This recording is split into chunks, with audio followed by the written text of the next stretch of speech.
Hello दोस्तों, आज मैं आपको लेकर जा रही हूँ एक प्राचीन ऐतिहासिक जगह पे, जिसे प्राचीन समय में दक्षिण कौशल भी कहा जाता था।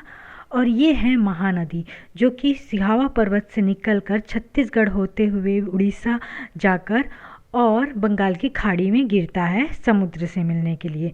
इसकी लंबाई 800 से 900 किलोमीटर है और ये छत्तीसगढ़ की बहुत ही बड़ी नदी है। फिर हम आगे निकल पड़ते हैं अपने एक बहुत ही ख़ास जगह पे, जिसका नाम है शेरपुर।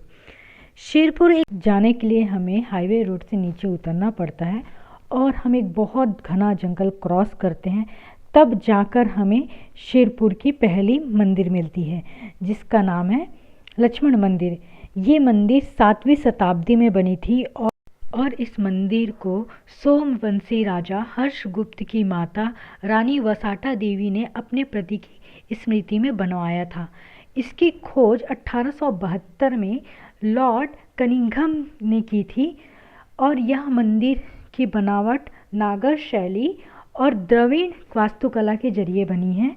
यहाँ आपको मंदिरों में विष्णु के कुछ रूप मिलेंगे, साथ ही साथ इसे हम खजुराहों से भी मिलता जुलता एक रूप बता सकते हैं। और इस जो मंदिर को लक्ष्मण मंदिर इसलिए कहा जाता है, यहाँ पे एक छोटी सी मूर्ति है जो शेष नाग के नीचे रखी हुई है। और इसके पीछे हमें मिलता है संग्रहालय, जहाँ 6वीं से 7वीं 8वीं 9वीं शताब्दी की कुछ मूर्तिकला आपको पाई जाती है।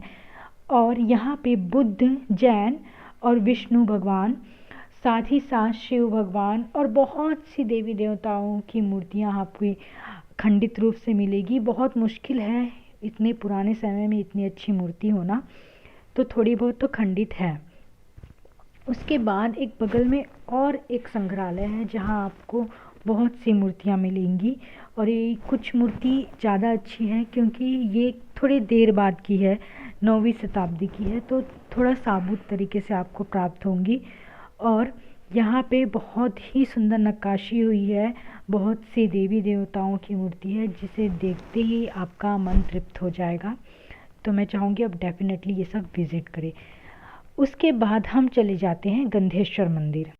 यह मंदिर लक्ष्मण मंदिर के पास ही है, ज़्यादा दूर नहीं, 1-2 किलोमीटर की दूरी पे है। और ये 8वीं शताब्दी में बनी है। कहा जाता है कि इसे बाणासुर ने बनवाया था, जो कि एक महान शिव भक्त थे, और इसे बाबा धाम के नाम से भी जाना जाता है। और लोगों का कहना है कि गंधेश्वर मंदिर को गंधेश्वर मंदिर इसलिए कहा जाता है क्योंकि यहाँ शिवलिंग से कुछ खुशबू आती है, कुछ अलग अलग तरीक़ों की खुशबू अलग अलग समय में, इसलिए इसका नाम गंधेश्वर मंदिर पड़ा। और यह महानदी के तट पे बसा है। हाँ, हालांकि यहाँ पे महानदी सूख चुकी है क्योंकि डैम के ज़रिए पानी को रोका गया है। यहाँ पे गांव के लोग कुछ खेती करते हैं, इसलिए किसी कारणवश यहाँ पे सारी पानी डैम में रोक दी गई है। मगर आज भी यहाँ का वातावरण बहुत ही शांत सुंदर है और मुझे उम्मीद है यहाँ आप बैठकर शांति ज़रूर महसूस करेंगे। उसके बाद फिर हम चल पड़ते हैं सुरंग टीला की ओर। इस मंदिर को 7वीं शताब्दी में पांडुवंशी राजा महाशिवगुप्त बाला अर्जुन के द्वारा बनाई गई थी और इसकी जो ऊंचाई है वो 30 फीट ऊंचा है। और यहाँ पे जो सीढ़ियाँ है वो चूने पत्थर से बना है, जो कि 37 सीढ़ियाँ हैं। इस मंदिर को पंचयतन शैली द्वारा बनाया गया है।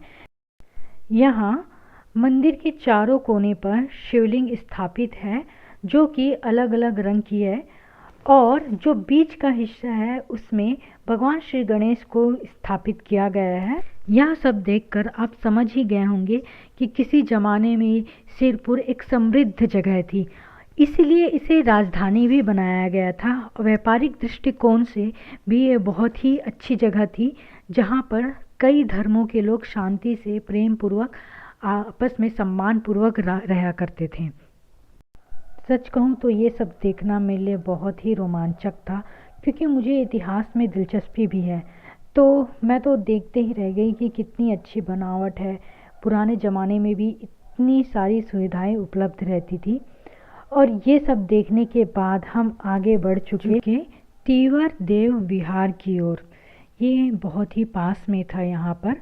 तो हम वहाँ भी पहुँच गए और इसका निर्माण सोमवंशी पांडुवंशी शासक महाशिवगुप्त बाला अर्जुन ने करवाया था। और ये जो एरिया है वो बुद्ध भिक्षुकों के लिए एक निवास और शिक्षा का केंद्र था। कहूँ तो ये सबसे बड़ा शिक्षा का केंद्र था, जिसे महान राजा तीवर देव के नाम पे रखा गया। और यहाँ पर भिक्षुकों के कक्ष हैं जहाँ पे वो आराम करते थे और रहते थे, स्टडी करते थे। और यहाँ पे जितनी भी मूर्तियाँ बनी हैं वो पंचतंत्र की कहानियों की आकृति दर्शाती है। आप यहाँ पे देख सकते हैं कि यहाँ पे इनका स्नानागार भी है जो खंडित खंबे में घिरा हुआ है। ये काफ़ी प्यारी संरचना है। और यहाँ पे खुदाई के दौरान कुछ मूर्तियाँ और मोहरें भी मिली। बुद्ध की बहुत बड़ी मूर्ति यहाँ पे सबसे पहले मिली। तो ये बहुत ही खूबसूरत जगह है और मैं कहती हूँ आपको अगर पुराने ज़माने की चीज़ों में इंटरेस्ट है तो सिरपुर घूमने ज़रूर आएँ। उसके बाद हम कुछ और देखना चाहते थे मगर हम रास्ता भटक चुके थे और हम एक गलत जगह पहुँच गए। पहुँचते पहुँचते हमें भूख भी तेज़ लग रही थी। हमें समझ नहीं आ रहा था कि हम क्या करें। यहाँ भी कुछ हो रहा था, खुदाई हो रही थी, लेकिन विजिबल नहीं था कि क्या हो रहा था। फिर हम पहुँच गए महाराजा ढाबा बिरकोनी प्योर वेज।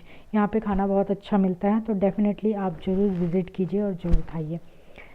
इसके बाद हम निकल पड़ते हैं चंडी मंदिर की ओर, जो कि पहाड़ों में घुचापाली नामक गांव में स्थित है। और ये 150 साल पुरानी मंदिर है। यहाँ पर आपको जंगलों में जंगली भालू मिलते हैं जो कि मंदिरों में पूजा के समय 5 से 7 बजे विज़िट करने आते हैं। मैं सच बता रही हूँ, ये पहाड़ी बहुत ही अद्भुत है। यहाँ पर आपको बहुत सी चीज़ें मिलेंगी जो अद्भुत ही नज़र आएंगी। तो हम पहुँच जाते हैं चंडी मंदिर में। और ज़्यादा चढ़ाई तो हमें चढ़नी नहीं पड़ी, लेकिन जितनी भी चढ़नी पड़ी वो काफ़ी मेहनत वाली है। बहुत मुश्किल से ऊपर गए। सच कहूँ समझ नहीं आ रहा था कि भाई इतनी चढ़ाई कैसी है कि हम चढ़ नहीं पा रहे हैं। लिटरली मुझे सपोर्ट लेकर चढ़ना पड़ा। और ये आपको 6 बजे से सुबह खुल जाती है मंदिर, तो आप आराम से यहाँ पे नारियल वगैरह लेकर विज़िट कर सकते हैं। और मंदिर में जो मूर्ति है माता की वो काफ़ी बड़ी है और लोगों का कहना है कि समय समय में वो बढ़ती ही जा रही है। यहाँ पे यज्ञ करने का, पूजा करने का बहुत अच्छा साधन है। यहाँ पे कई भवन भी बने हैं और यहाँ पे सारी सुविधाएं उपलब्ध हैं। तो आप बिंदास यहाँ पे जाकर माता की पूजा अर्चना कर सकते हैं। उसके बाद हम विज़िट करने चले गए खल्लारी माता के मंदिर। यहाँ जो एरिया है वो पूरे पहाड़ों से बसा हुआ है। तो यहाँ पर पहुँचने के बाद हमें पता चला 850 सीढ़ी। हमने कहा हमसे ना होगा, माता रानी हम तो रोपवे में ही आएंगे। और हम रोपवे में चले। यहाँ रोपवे का जो फ़ीस है वो काफ़ी मिनिमम था, 60-100 रुपये लगभग। और आपकी जानकारी के लिए बता दूँ, दिन ढलने के बाद शाम को रोपवे बंद हो जाता है, तो कोशिश करके आप दिन में ही जाएं। ये जो मंदिर का निर्माण है हरि ब्रह्मदेव जी ने किया था और इस जगह को पुराने समय में खल वाटिका भी कहा जाता है। जो ये मंदिर 14वीं शताब्दी में बनी है और एक समय में ये है वंश की राजधानी भी हुआ करती थी। और कहा जाता है कि पांडव अपने वनवास के टाइम पे यहाँ पे कुछ दिन के लिए रुके हुए थे, जिसका निशान भीम पाव अभी भी यहाँ पे मौजूद है और आप यहाँ देख सकते हैं। तो जब आप मंदिर के दर्शन कर लिए उसके बाद कहा जाता है कि माता राउर जो छोटी खल्लारी है, इन दोनों को दर्शन करना बहुत ज़रूरी रहता है, वरना ये दर्शन आपकी अधूरी कहलाएगी। हमें तो इसकी जानकारी नहीं थी, मगर बाद में मैंने जाके इतिहास पढ़ा तो मुझे पता चला। तो मुझे बहुत गिल्ट हुआ कि हमने ऐसा क्यों नहीं किया, क्योंकि ऐसा था कि हम काफ़ी थके हुए थे, हमारी हालत इतनी ख़राब थी। हम सीढ़ी उतर के हमने कैसे 850 सीढ़ी उतरी, क्योंकि रोपवे बंद हो चुका था शाम ढलने के बाद। तो हमारी हिम्मत नहीं थी कि कुछ और करें और हम थक कर वहीं बैठ गए। माफ़ करना माता, नेक्स्ट टाइम का विज़िट के तो ज़रूर आएंगे, पूरी दर्शन करेंगे। इसी के साथ मेरा व्लॉग समाप्त होता है। आप सभी को धन्यवाद और सब्सक्राइब ज़रूर कीजिए।